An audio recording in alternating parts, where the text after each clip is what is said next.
Livro Maestria, de Jorge Leonard. As chaves do sucesso e da realização pessoal. Capítulo 2. Conheça o diletante, o obsessivo e o picareta. Todos aspiramos à maestria, mas o caminho sempre longo e não raro rochoso não promete recompensas rápidas e fáceis.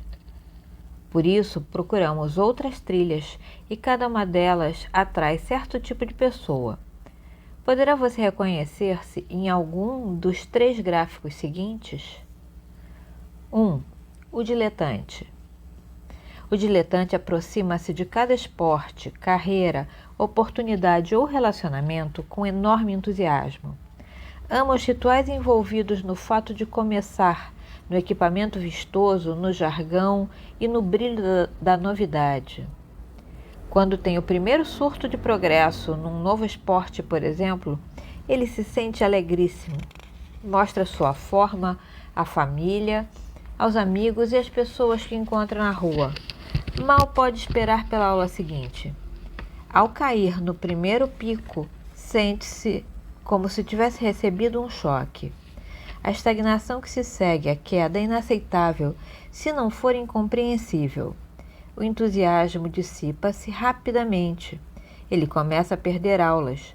Sua mente se enche de racionalizações. Esse, na verdade, não é o esporte certo para ele.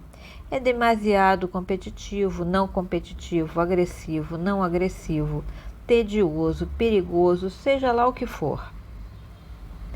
Diz a todo mundo que esse esporte não satisfaz as suas necessidades particulares.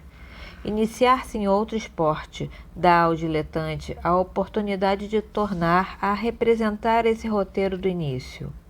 Pode ser que chegue à segunda fase de estagnação dessa vez, pode ser que não. Depois começa alguma outra coisa. O mesmo se aplica à carreira. O diletante gosta de novos empregos, novos escritórios, novos colegas.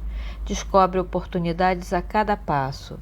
Fica com água na boca ao pensar nos salários que projeta. Delicia-se com os sinais do progresso, os quais relata à família e aos amigos. Aqui está aquela estagnação outra vez. Afinal de contas, talvez esse emprego não seja o emprego certo para ele. Já é hora de começar a procurar alguma coisa. O diletante tem um longo currículo.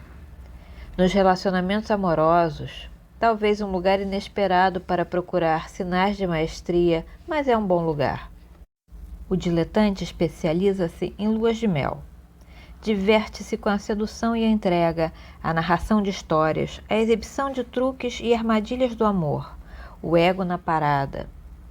Quando o ardor inicial principia a esfriar, começa a olhar em volta. Permanecer no caminho da maestria significaria mudar a si mesmo. É muito mais fácil pular para outra cama e recomeçar o processo.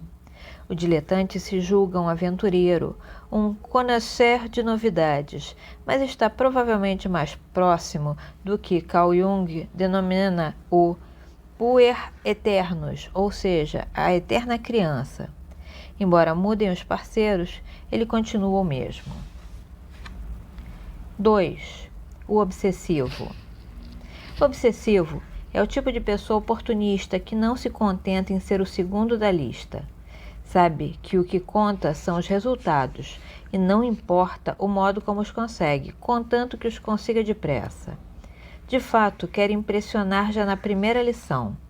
Fica depois da aula conversando com o instrutor, pergunta que livros pode comprar para ajudá-lo a progredir mais depressa.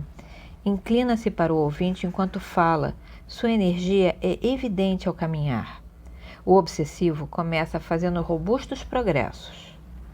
O primeiro surto é exatamente o que ele esperava, mas quando regride, o que é inevitável, e se surpreende estagnando, simplesmente não aceita o fato. Redobra os esforços sem piedade de si mesmo.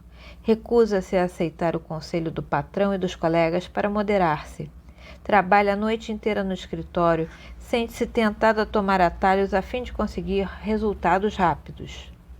Os administradores de empresas americanos de um modo geral, aderiram ao culto do oportunismo. O seu perfil, muitas vezes, é do obsessivo. Lutam tenazmente para manter a curva dos lucros virada para cima, ainda que isso signifique sacrificar a pesquisa e o desenvolvimento, o planejamento a longo prazo, o paciente desenvolvimento do produto e o investimento na fábrica.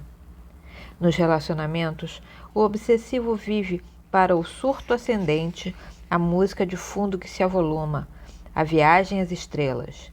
Não é como o diletante.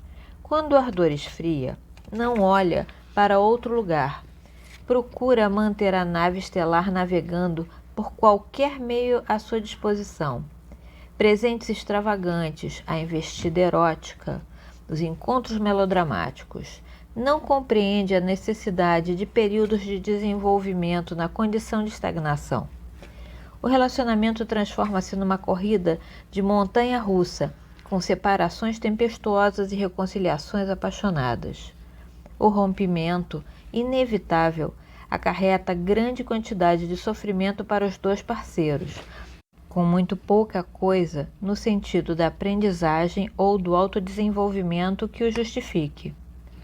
Seja como for, no que quer que ele esteja fazendo, o obsessivo consegue, por algum tempo, breves surtos de progresso ascendente, seguidos de declínios abruptos, uma corrida acidentada para a queda certa. Quando a queda acontece, é provável que o obsessivo se machuque, e assim sucede com amigos, coisas, colegas, acionistas e amantes. Terceiro, o picareta. O picareta tem uma atitude diferente. Depois de conseguir mais ou menos o jeito de fazer alguma coisa, dispõe-se a permanecer indefinidamente estagnado. Não se incomoda em saltar etapas essenciais ao desenvolvimento da maestria, se puder sair e atuar por aí com colegas de picaretagem. É o médico ou o professor que não frequenta reuniões profissionais, o tenista que desenvolve um sólido forehand e acredita poder virar-se com um backhand defeituoso. No trabalho, faz apenas o bastante para passar desapercebido, sai na hora certa ou mais cedo, aproveita todas as oportunidades, fala em vez de trabalhar e admira-se de nunca ser promovido. O picareta não olha para o casamento ou para a convivência como uma oportunidade de aprender e desenvolver-se, mas como um refúgio confortável contra as incertezas do mundo exterior. Mostra-se disposto a aceitar a monogamia estática, um arranjo em que os dois parceiros têm papéis claramente definidos e constantes, onde o casamento, antes de tudo, é uma instituição econômica e doméstica. Esse arranjo tradicional às vezes funciona muito bem, mas no mundo de hoje é raro que dois parceiros estarem dispostos a viver indefinidamente numa estagnação inalterável. Quando o parceiro do tênis começa a aprimorar o seu jogo e você estaciona o seu, o jogo provavelmente acaba. A mesma coisa aplica-se aos relacionamentos. Claro está que as categorias não são tão nítidas assim. Você pode ser um diletante no amor e um mestre na arte. Pode estar no caminho da maestria no trabalho e ser um picareta no curso de golfe, ou vice-versa. Até no mesmo terreno você pode estar às vezes no caminho da maestria, às vezes pode ser um obsessivo e assim por diante. Mas os padrões básicos tendem a prevalecer, ambos refletindo e modelando o seu desempenho, o seu caráter e o seu destino. Em algumas das minhas conferências e seminários, descrevo o mestre, o diletante, o obsessivo e o picareta, e em seguida peço às pessoas presentes que mostrem levantando as mãos, deixando o mestre de fora, qual dos outros três as descreveria melhor. Em quase todos os casos, a resposta se divide em partes quase iguais. Aí a discussão que se segue mostra a facilidade com que a maioria das pessoas se identifica com os três tipos que são o assunto desse capítulo. Esses personagens, portanto, têm se revelado úteis, pois nos ajudam a ver que não estamos no caminho da maestria, mas o mais importante é ingressar nesse caminho e começar a andar. Como veremos no próximo capítulo, o primeiro desafio que encontraremos nos é lançado pela sociedade. Fim do capítulo 2.